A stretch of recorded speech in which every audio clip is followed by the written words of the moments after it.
Xin kính chào quý khán giả, trở lại với chương trình review. Đây là phần thứ 3 của chương trình review hôm nay, và cái đề tài là về ức hiếp hoặc là bullying.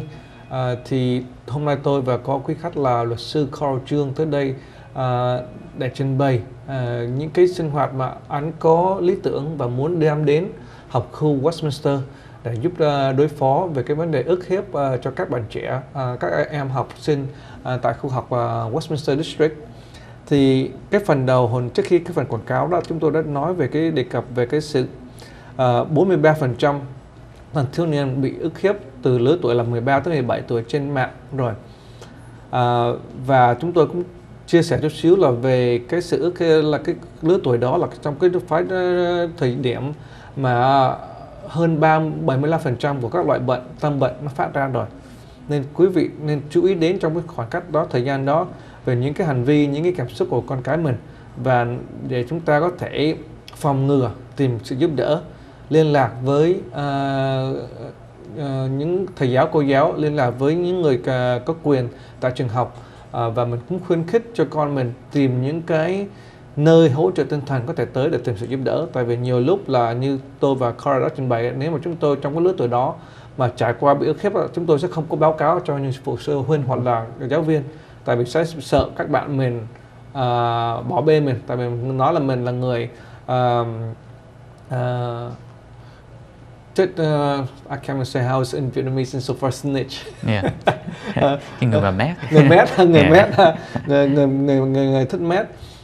Thì cái đó là sẽ bị ảnh hưởng về cái tâm lý của con nít trong lứa tuổi đó. Thêm một cái thống kê kế tiếp mà chúng ta cần lưu ý đến là 77% của các bạn mà bị ức hiếp trên mạng đó là bị ức hiếp bởi một người nào người ta biết đến rồi. So một người thân, người bạn.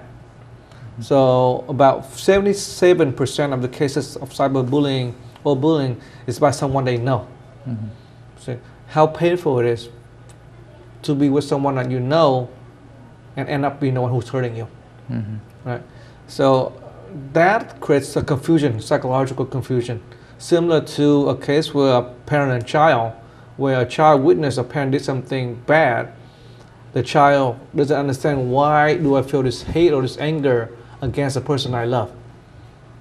That confusion of psychological confusion creates anxiety, right?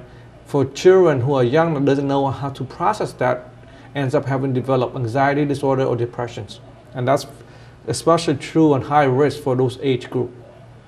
Thì cái lứa tuổi mà từ 13 tới 17 tuổi là rất là nhạy cảm và dễ bị ảnh hưởng khi mà mình gặp một người nào mình thích đi, hoặc là mình quý mến, mà cái người đó là người ngược lại, là người ức hiếp mình. Thì cái đấy là cái làm sao để người ta phản ứng được. Thì nếu mà đây là cái sinh hoạt xảy ra tại nhà hoặc tại trường đó, thì mình cần có một cái chương trình gì đó để giúp cho các bạn trẻ cảm thấy mình cảm thấy an toàn, có thể tới để trình bày. So is there a way for children to report anonymously? Yes. So one of the things, một cái mà tôi cũng mong làm là tôi cũng muốn cho a method for the kids, cho mấy cái students để không phải giống như MEC but report anonymously. This way nó không có gây với bạn bè. There's no sort of feeling of discomfort between friends. So by providing this measure, having a counselor who can deal with these issues and bring it up in a manner that does not cause any conflict is something that we hope to do, because this is important. We need to address this. Mình cũng phải làm cái này at the community level, but also at the school level as well too. So at the school side, we want to address it because we want our students to be able to perform well. And I think not only creating a method for them to report anonymously, but also having the different clinics for parents as well as teachers is a good way of getting to the root of the problem. Sure, and that's an excellent program. The other aspect of bullying is the secondary gain for the bully. And so for us, when they bully, part of what they want is they want either fear or respect by the person they're bullying, as well as the crowd who are watching. Because now they're exerting the power over a large group, no one messes with me. Yeah. Right?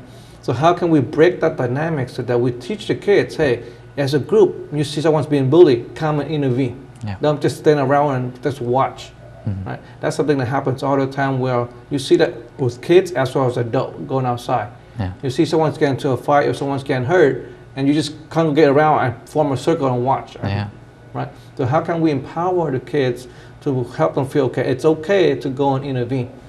So I think thì tôi cũng suy nghĩ là cái đó là ở nhà với ở trường cũng phải hai người, two sides cũng phải giúp về cái đó.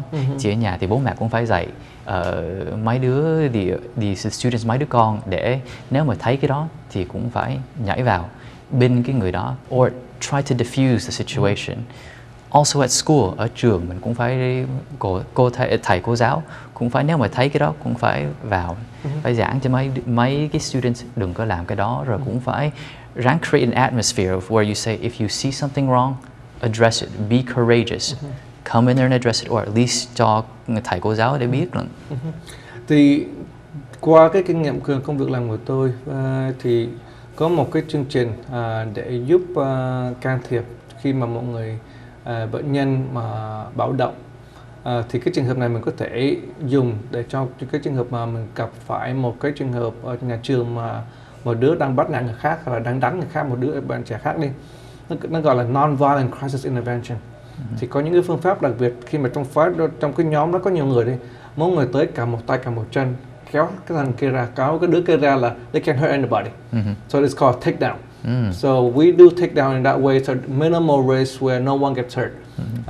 And so if I think it's something that we are not requiring people to intervene physically, but if we train them, right, and give them the tool, just like CPR, right, they can make that call, and they can train them to be leaders.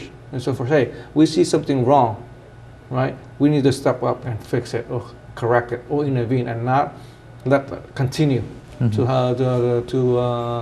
get worse.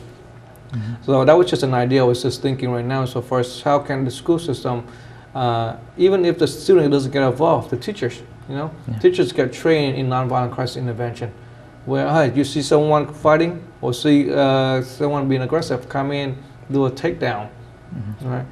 Nonviolent is you're not going to hurt them in that format, but in a way we telling the students or the individual, no, that is not acceptable. Because the moment we let that person continue, we enable them to continue to do it. So. Thì bây giờ mình đến cái phần kế tiếp cho khi mà mình nói về cái thái độ cá nhân và cái hành vi của người ức hiếp, đó là những người mà muốn ức hiếp là người ta muốn quyền lực. They want power, they want to have a positive attitude toward violence. They have quick tempers. They have difficulty conforming to rules. They gain satisfaction from inflicting injury and perceive rewards from their behaviors. They have positive self-image. So the idea that people who are bullies have poor self-image, that's contrary to the research. Right? Because they think, oh, I don't want to say any political figure, but you see one right now running where he sees that he promotes himself in that way. He sees that whatever he does is right, and he continues to do so. Thì có những cái hình ảnh tích cực thì tự tin, thì cái người này không phải là người ta thiếu tự tin mà người ta ức hiếp người khác, mà người ta có quá nhiều tự tin và người ta nghĩ là cái tự là những gì người ta làm không có gì sai hết cả. Thì người ta muốn có cái sự quyền lực qua người khác, đối với người khác người ta, vì vậy người ta khó đi theo những cái kỷ luật của xã hội hoặc là của cái nơi người ta đang sinh hoạt. Những cái người mà ức hiếp thiếu cái sự đồng cảm. They lack empathy, and that's one of the most important things I think we need to teach in school. Is how can we create, foster empathy. Empathy, understanding, and accepting that alone is an intervention can save a lot of mental illness and other problems, social problems, if we can seek for understanding first before we try to do something else. Xin quý vị đừng khỏi máy và trở lại với chương trình sau phần thông tin thương mại. Xin cảm ơn.